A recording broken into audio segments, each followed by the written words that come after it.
주님이 가르치신 기도를 함께 또 보고 있습니다. 우리가 이걸 주기도문이다라고 하는데요.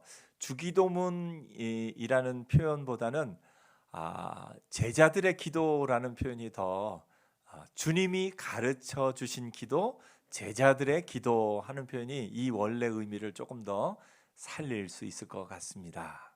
주님이 가르치신 기도를 우리가 이렇게 보고 있는데요. 주님이 가르치신 기도 가운데 지난 시간에 나누었듯이 가장 중요한 것은 뭐냐면 우리가라는 주어로부터 시작합니다. 주님이 가르치신 기도의 핵심은 한 개인의 기도가 아니라 공동체의 기도인 것을 우리가 보게 됩니다. 말씀해 보면은 우리에게 날마다 일용할 양식을 주시옵고 우리가 우리에게 죄 지은 모든 사람을 용서하오니 우리 죄도 사하여 주시옵고 우리를 시험에 들게 하지 마시옵소서 하라. 주어가 누굽니까? 1인칭 복수 우리입니다. 예수님이 제자들을 불러 모으시고 교회를 세우시고 교회를 하나님의 나라를 선포하셨습니다. 그래서 이 주님이 가르치신 기도의 핵심, 그 가장 근본적인 것은 뭐냐면 공동체의 기도라는 겁니다. 우리 주님은 우리를 한 사람 한 사람을 부르셨지만 또한 공동체로 부르셨습니다. 아브라함을 부르신 하나님도 아브라함 한 사람을 부르실 때 이미 처음 부르실 때부터 아브라함에게 내가 너로 큰 민족이 되게 하고 하면서 민족 공동체로서 이스라엘 전체를 부르신 것을 보게 됩니다. 그래서 우리의 신앙은 기본적으로 개인적인 신앙이 아니라 공동체의 신앙입니다. 함께 신앙을 고백하는 거죠. 우리 교회와 또 한국교회 전체가 공동체로 하나 되어서 하나님의 말씀 안에서 기도하고 고백해야 될 부분이 있다라는 겁니다. 그래서 여러분의 신앙 가운데 늘 공동체 안에서 또 하나님이 만들어주신 하나님이 여러분에게 허락하신 그 공동체 안에서 한 마음으로 한 뜻으로 기도하는 은혜가 있기를 축복합니다. 예수님께서도 말씀하십니다. 두세 사람이 모인 곳에 내가 거기에 있다라고 말씀하면서 그 두세 사람이 모인 그곳에 하나님의 역사하심이 있다라고 말씀하고 있습니다.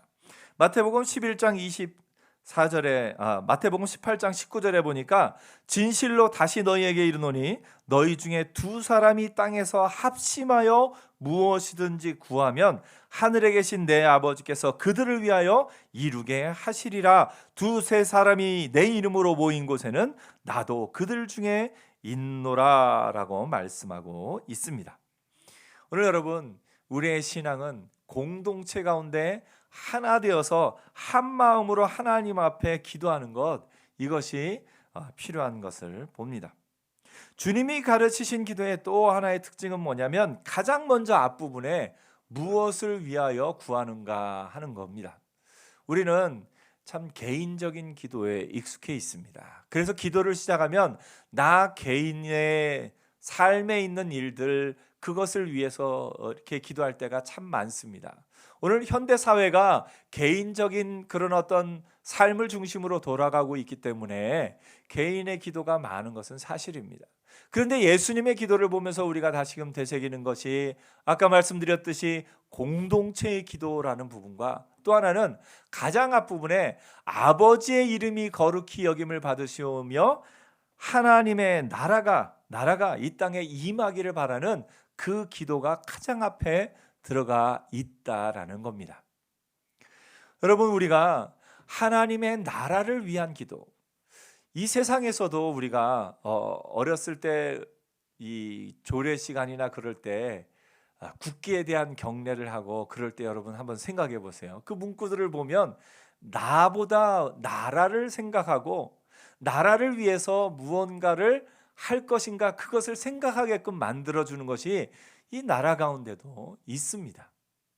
그런데 오늘날에 우리는 참 많이 개인주의화 되어서 우리의 기도의 가장 첫 번째 기도 제목이 나를 위한 것일 가능성이, 그런 것이 점점 많아지는 시대 가운데 우리가 살아가고 있습니다.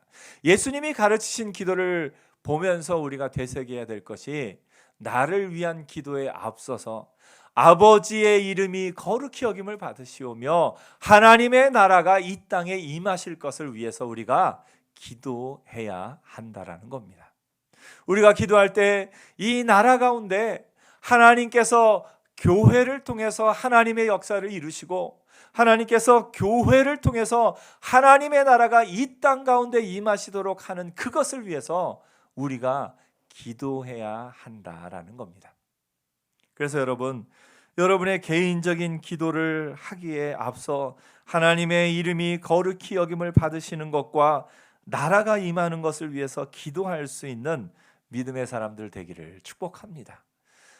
뉴스와 언론의 이런저런 소식을 들을 때마다 때로 안타까운 소식이 들릴 때면 주여 이 뉴스 가운데도 함께하여 주옵시고 아버지의 이름이 저 세상 사람들에게서 그렇게 불리지 않게 하옵시고 아버지의 이름이 거룩히 여김을 받으시게끔 또 이 한국교회가 깨어서 하나님의 손과 발이 되어서 어려운 사람들을 돌아보고 한국교회가 깨어서 이 나라 가운데 하나님의 역사를 이루게 하옵소서 하면서 교회를 위해서 하나님의 나라를 위해서 하나님의 이름을 위해서 우리가 기도해야 할 것입니다.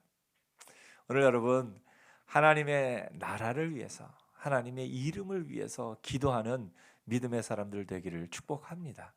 여러분이 직장 가운데서 그 일을 수행하면서 열심히 하고 잘해야 되는 이유가 내가 그 직장에서 월급을 받기 때문이기도 하지만 우리 믿음의 사람들에게는 더 큰 이유가 있습니다.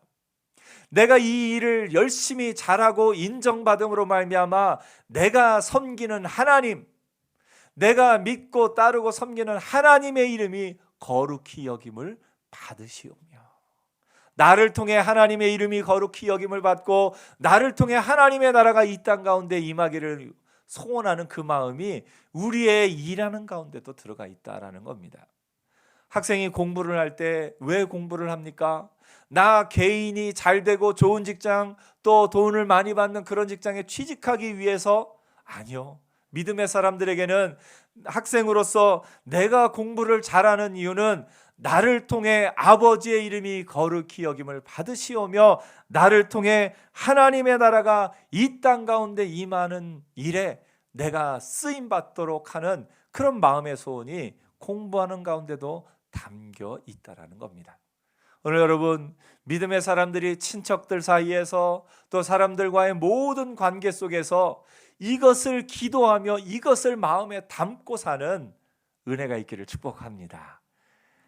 나를 통해 하나님의 이름이 거룩히 여김을 받으시고 나를 통해 하나님의 나라가 이 땅 가운데 임하기를 소원하고 그것을 기도하며 그것을 위해서 살 수 있는 저와 여러분 되기를 축복합니다. 주님이 가르치신 기도는 이처럼 아버지 이름과 하나님의 나라를 위해서 기도하고 나서 그 다음에 구하는 것이 우리에게 날마다 일용할 양식을 주시옵고 우리 자신을 위해서 자신의 개인적인 필요를 위해서 구하는 내용이 여기에 들어가 있는 것을 봅니다. 어떻게 보면 이것은 이 당시 이스라엘 사람들에게는 좀 낯선 이야기일 수 있습니다. 우리에게 꼭 필요한 그런 것들을 위해서 기도하는 것, 이 당시에 예수님 당시에 이스라엘 사람들에게는 낯선 것일 수 있습니다. 더 나아가서 하나님 앞에 이렇게 기도하는 것 자체가 내가 해도 될까 하는 그런 생각이 있을 수도 있습니다. 그래서 예수님께서는 그 다음 비유 벗에 이제 먹을 것을 구하러 간 그 벗, 밤중에 그 벗의 집에 가서 떡 세 덩이를 달라 하는 그 비유를 통해서 우리가 우리의 삶에 꼭 필요한 것을 구체적으로 하나님 앞에 구해야 할 것을 알려주십니다. 예수님 당시의 사람들이 왜 하나님 앞에 이런 기도를 할 생각을 하지 못했느냐 하면은 그래서 바리새인과 서기관과 율법사들의 그 가르침 때문이었습니다. 당시 바리새인과 서기관들과 율법사들은 우리가 먼저 하나님 앞에 일주일 중에 며칠 금식도 하고 또 이런 일도 하고 저런 일도 하고 율법을 지키고 그 모든 것을 다 지켜야만 하나님 앞에 기도할 자격이 있는 것으로 가르치고 있었습니다. 그래서 일상생활이 너무 바빠서 그 바리새인들처럼 또 그 서기관들처럼 그 율법을 제대로 지키지 못하며 살아가는 사람들에게는 하나님이 내 기도 들어주실까 하는 그런 생각이 좀 있었습니다. 더 나아가서 하나님 앞에 이런 것도 구해도 될까? 하나님 앞에 나와서는 조금 더 고상한 것, 조금 더 어떤 것을 구해야 되는데 우리의 삶의 구체적인 이런 것, 떡 세 덩이를 달라고 하는 이런 것을 구해도 될까? 그런 생각들이 사람들의 마음에 있었습니다. 첫째로는 내가 기도할 자격이 될까? 둘째로는 내가 이런 것도 기도해도 될까? 이런 생각이 있던 사람들에게 예수님이 이 비유를 통해서 말씀하고 있습니다. 또 이르시되 너희 중에 누가 벗이 있는데 밤중에 그에게 가서 말하기를 벗이여 떡 세 덩이를 내게 구워달라. 이 비유가 오늘 우리에게는 좀 이해가 안 되는 부분들도 있습니다. 만약에 이 비유를 가르치면 주일학교 학생들, 요즘 학생들은 혹시 뭐라고 대답할지 한번 생각해 보셨어요? 밤에 집에 먹을 것이 없대요. 그랬더니 그러면 아이들은 어떻게 얘기할 것 같습니까? 그 배달의 민족에서 또 쿠팡이츠에서 엄마가 전화기로 주문하면 되지 않습니까? 아마 이렇게 생각할 수도 있어요. 주문 시간, 배달 시간이 끝났으면 24시간 편의점 가서 먹을 거 사오면 되지 않습니까? 아마 그렇게 생각할지도 모르겠습니다. 또 여기저기서 그것을 주문해서 먹을 수 있는 요즘 시대를 살아가는 아이들에게는 그런 것들이 좀 어색할 수 있습니다. 그런데 예수님 당시의 시대에는 먹을 것을 파는 가게조차가 없었습니다. 먹을 식량이 넉넉하지 않았기 때문에 각자 집에서 그날 먹을 만큼만 빵을 구워서 그날 먹을 만큼만 음식을 만들어서 그날 하루 먹고 절대 남겨서는 안 되는 그런 때였습니다. 만약에 음식을 남겨서 버리게 되면 전체가 부족하기 때문에 결코 그럴 수 없는 그런 시대 가운데 있습니다. 그래서 먹을 것이 부족했다? 이 시대에는 그랬다라는 걸 먼저 이해할 수가 있습니다. 또 하나 우리가 이해하기 어려운 것은 벗이 이 집에 밤중에 찾아오는 것 자체가 또 이해가 안 될 수가 있습니다. 왜 벗이 밤중에 찾아올까요? 예수님 당시 시대에는 여관이 많지 않고 또 여행을 하고 그렇게 될 때에 멀리 갈 때에 미리 전화하고 갈 수 있는 것도 아닙니다.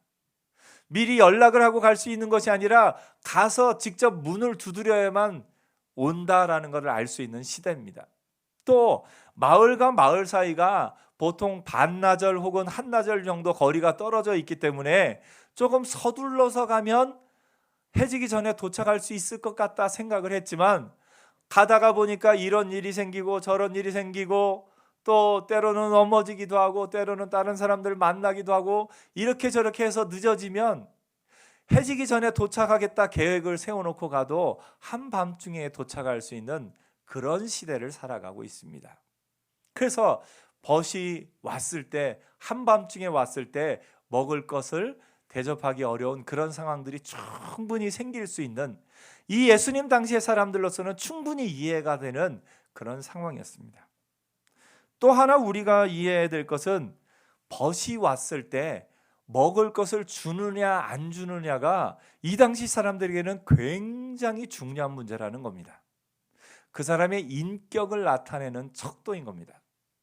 요즘 같으면 아무리 급해도 그 밤중에 남의 집을 두들기는 것, 심지어 밤중에 다른 사람에게 전화하는 것도 쉽지 않은 시대고 그에게 무엇을 빌리러 가는 것 자체가 이해가 안 되는 시대지만 예수님 당시에는 누군가 나그네가 왔을 때 그 나그네에게 잘 해주는 게 그 사람의 인격, 그 사람의 됨됨이를 보여주는 것입니다. 만약에 친구가 밤에 왔는데 나는 지금 안 된다 하고서 내쫓으면은 그 다음날 동네에 다 소문날 겁니다. 아니 누구네 집에 밤에 누가 왔는데 문전박대했대. 아이고 그 집 참 안 되겠어. 이런 소문이 금방 퍼질 정도로 나그네가 왔을 때 그를 어떻게 대접하느냐 하는 것은 그 사람의 인격과 평판과 그 모든 것을 보여주는 그런 시대입니다. 그래서 한밤중에 벗이 왔더라도 그에게 무언가를 대접해야 되는 것이 당연한 것이고, 대접할 것이 없으면 이웃집에 가서라도 그 먹을 것을 찾아와야 하는 것이 당연한 시대 가운데 있는 것을 우리가 먼저 이해할 필요가 있습니다. 예수님은 이 비유를 통해서 너희 중에 누가 벗이 있는데 밤중에 그가 가서 말하기를 벗이여 떡 세 덩이를 내게 구워달라, 내 벗이 여행 중에 내게 왔으나 내가 먹을 것이 없노라. 이 비유를 예수님이 말씀하셨을 때 당시 사람들은 이 상황이 너무나 잘 이해가 되는 그런 상황입니다. 그런데 예수님이 이 비유를 통해서 정말 말씀하고 싶은 것은 뭐냐면, 비록 벗됨을 인하여는 일어나 주지 아니할지라도 그 간청함을 인하여 일어나 요구대로 주리라 하는 겁니다. 다시 말해서 벗됨을 인하여서는 뭐냐면, 이 사람이 조금 더 친할 수 있고 조금 덜 친할 수도 있습니다.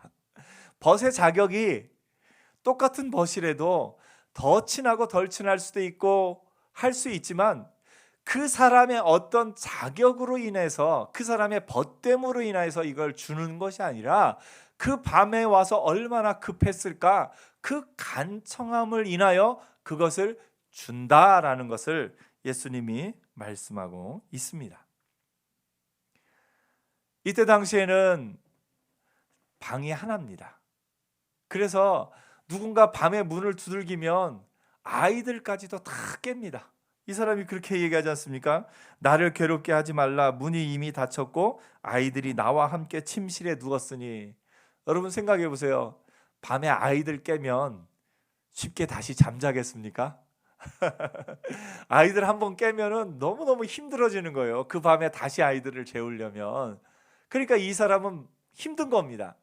그런데 그 힘듦에도 불구하고 그의 벗됨을 인하여서는 들어주지 않더라도 간청함을 인하여서는 들어주겠다라는 말 속에는 뭐가 들어있냐면, 저 바리새인이 가르치는 것처럼 너희가 거룩하게 살지 않기 때문에 하나님 앞에 기도할 수 없는 것이 아니라, 누구든지 그 사람의 자격이나 그 사람의 그 어떤 현재의 삶에 관계없이 하나님 앞에 기도하면 들어주신다. 사람도 벗됨을 인하여는 안 들어줘도 간청함을 인하여 들어주는데, 하나님은 간청할 때 들어주신다라는 것을 예수님이 말씀하고 있는 겁니다.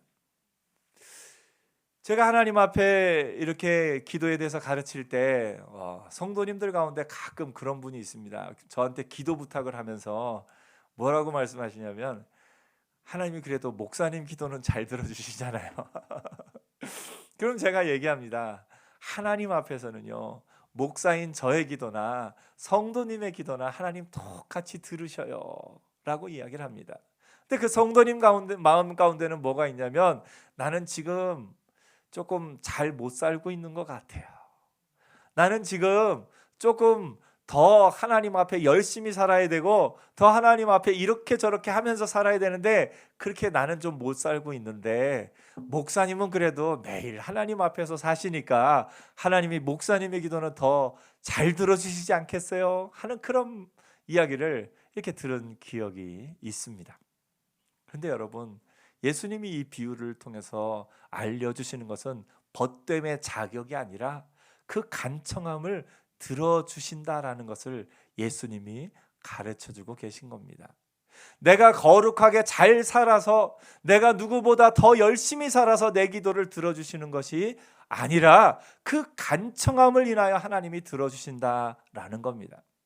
사실은 하나님 앞에 기도할 때요, 우리 중에 자격이 있는 사람 아무도 없습니다. 우리 중에 내가 하나님 앞에 똑바로 잘 살았기 때문에 하나님 내 기도 들어주셔야 됩니다, 이렇게 말할 수 있는 사람이 사실은 아무도 없습니다. 우리 모두는 하나님 앞에 기도할 자격이 없는 사람입니다. 그런 죄 가운데 있는 것이 우리의 기본입니다. 그런데 우리가 예수를 믿고 예수를 믿는 그 은혜 안에서 살기 때문에 우리가 예수 그리스도의 이름으로 구하는 것 하나님이 들어주신다라고 말씀하고 있는 겁니다. 하나님이 여러분의 기도를 들어주십니다. 오늘 우리가 하나님 앞에 나갈 때 나의 자격과 나의 모든 것에 관계없이 내가 예수를 믿는다는 것 하나만으로도 하나님은 이미 내 기도를 들어주기로 작정하셨습니다. 그래서 그 예수의 이름으로 하나님 앞에 담대히 나가서 구하는 저와 여러분 되기를 축복합니다. 예수님은 이것을 계속해서 얘기하시면서 구하라 그러면 너희에게 주실 것이요, 찾으라 그러면 찾을 것이요, 두드리라 그러면 열릴 것이니라 말씀하면서 너희가 구하지 않기 때문에, 찾지 않기 때문에, 두드리지 않기 때문에 못 얻는 것이 있다라고 가르쳐 주십니다. 우리의 인생은 내가 노력해서 얻은 인생이 아니라 구하해서 기도 응답으로 사는 인생입니다. 여러분, 내가 노력해서 내가 땀 흘려서 얻고 땀 흘려서 한 모든 일들은 내가 이 세상을 떠나는 순간에 아무것도 아닌 물거품과도 같습니다. 그런데 우리가 하나님의 은혜 안에서 내가 땀 흘린 것 위에 하나님이 주시는 기도 응답으로 살게 되면 그 기도 응답이 쌓이고 하나님이 그 삶을 기뻐 받으시고 우리의 삶 가운데 하나님이 주시는 하늘나라의 면류관이 있는 겁니다. 그래서 여러분, 노력해서 얻은 것으로 사는 인생이 아니라 기도하여 응답받은 것으로 사는 인생, 그 인생을 사는 저와 여러분 되기를 축복합니다. 우리의 인생은 어떤 인생이요? 기도 응답으로 사는 인생입니다.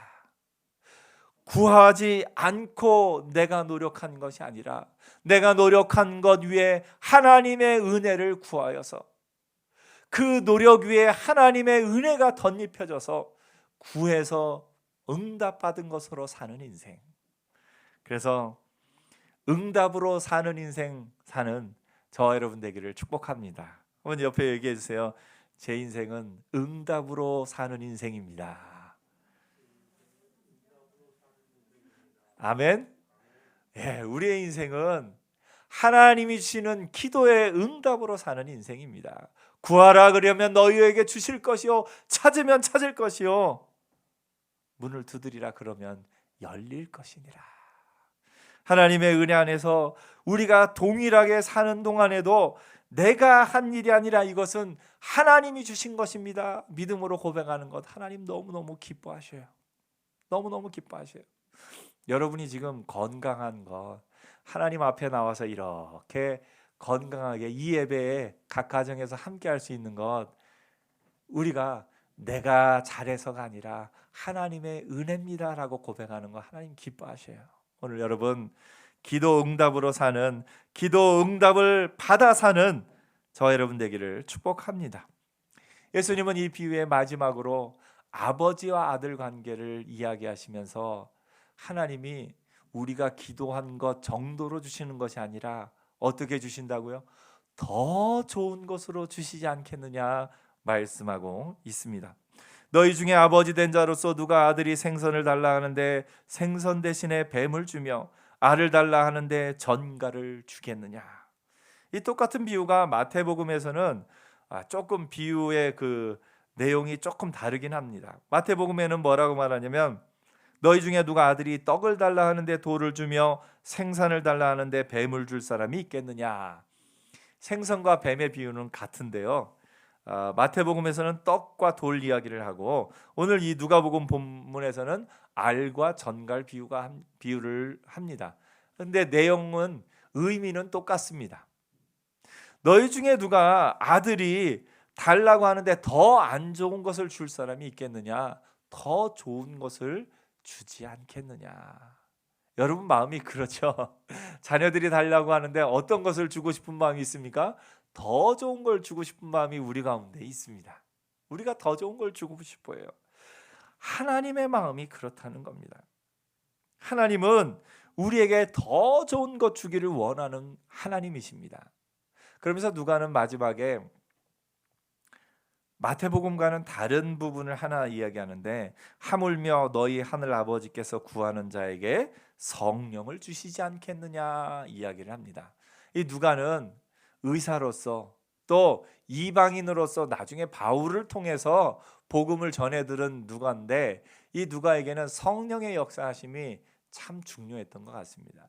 그래서 누가가 기록한 누가복음과 또 사도행전, 이 사도행전이 사도들의 행적을 기록한 것이다 하여 우리가 사도행전이다라고 이름을 하는데, 이것의 별명이 뭐냐면 성령행전입니다. 사도들이 한 일을 기록한 거지만 실제로는 누가 하신 거라고요? 성령이 하신 것이다 라고 해서 성령행전 이야기를 합니다. 누가에게는 이 성령의 역사하심이 참 중요한 것이었음을 보게 됩니다.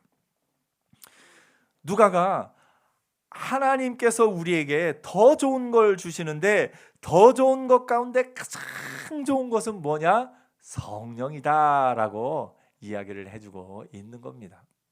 하나님은 우리가 구체적으로 기도하는 모든 것을 다 들으시고 그 간청함을 인하여 우리에게 주실 뿐만 아니라 우리 가운데 가장 좋은 것, 성령을 주시는 분이 하나님이시다라는 겁니다. 오늘 여러분 성령 받으셨죠? 예. 아무도 성령이 고백하게 하지 않으면 그 아무도 예수님을 주라 고백할 수가 없습니다. 그래서 예수를 믿는 사람은 이미 성령 받은 사람이에요. 예수님을 나의 주로 고백하는 사람은 이미 성령이 그 가운데 내주하고 계시고 우리로 하여금 예수를 믿게 하신 겁니다. 그 성령의 선물을 받은 사람으로서 하나님이 내게 주신 성령, 하나님이 나에게 가장 좋은 것 성령을 주셨는데, 성령을 주신 하나님이 더 좋은 걸 여러분에게 주시지 않겠습니까? 그것을 기대하는 마음으로 사는 저와 여러분 되기를 축복합니다. 그래서 우리 인생은요, 기대가 넘치는 인생이에요. 하나님 우리에게 성령을 이미 주셔서 예수를 믿게 하셨는데 얼마나 더 좋은 것을 주실까? 하나님이 우리 삶의 순간순간 모든 곳에 얼마나 우리에게 주길 원하시는 것이 많을까? 그걸 기대하면서 하나님이 주시는 것을 하나하나 받아서 누리며 사는 인생이 우리의 인생인 것을 보게 됩니다. 우리의 인생은 기도하여 응답을 얻어 사는 인생이고 응답 위에 은혜를 얻어 사는 인생입니다. 그래서 여러분, 노력하여 얻은 인생이 아니라 응답받아 얻은 인생, 거기에 은혜로 얻은 인생, 얼마나 좋습니까? 여러분의 인생이 응답받아 사는 인생이요, 여러분의 인생이 응답 위에 은혜가 더해지는 인생일 것입니다. 오늘 우리가 하나님 은혜 안에서 하나님 나에게 이 모든 것을 주시니 얼마나, 하나님 이 모든 것을 주셔서 정말 감사합니다. 내가 응답받아 사는 인생, 응답 위에 은혜로 사는 인생임을 하나님 앞에 고백하며 그것을 느끼며 그것을 발견하며 그것을 누리며 그것을 감사하며 그것을 찬양하며 사는 복된 인생 되기를 축복합니다. 여러분의 인생은 응답받아 사는 인생, 여러분의 인생은 응답 위에 은혜가 더해지는 복된 인생이 될 겁니다. 기도하겠습니다.